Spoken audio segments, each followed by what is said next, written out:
Ngayong hapon mga tropa, naata di karon sa atong kuan, kilid sa atong payag, no? Nara atong payag dito oh. Muning diri sa ubos, no? So, nagpahimo ko og lingkuranan diri para makita nato ang tabok kay para makita nato og may kawatan dito sa kalubihan.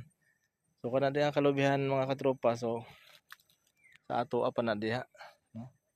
So nagpapanday ko og lingkuranan nato diri para oh, ang gwardiya diri ra maglingkod oh, to na tumba ng saging. So, mo ni diri, no? So naara atong mga lakatan sa ubos natay mga 300 ka lakatan diha nga gitanom. Unya diri. So mo ni ang kilid sa suba. Oh nara mga tropa. Ano ni? Oh, nalom na diyan mga tropa. Oh. Kusog ng tubig karon mga tropa, ulan siguro di sa bukid. So naatong CR mga tropa, yun ni Silver. No.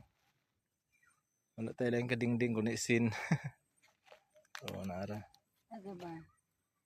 Yung mga lubid rin mga tropa, ug wala ko dire, gabing kawat diha pati dito sa tabok. So mga tropa. Narantagya mga tropa sa katawa kay wala pa ni paniudto. Tara, oh. So, mga to mga tropa, daghang salamat ngayong hapon.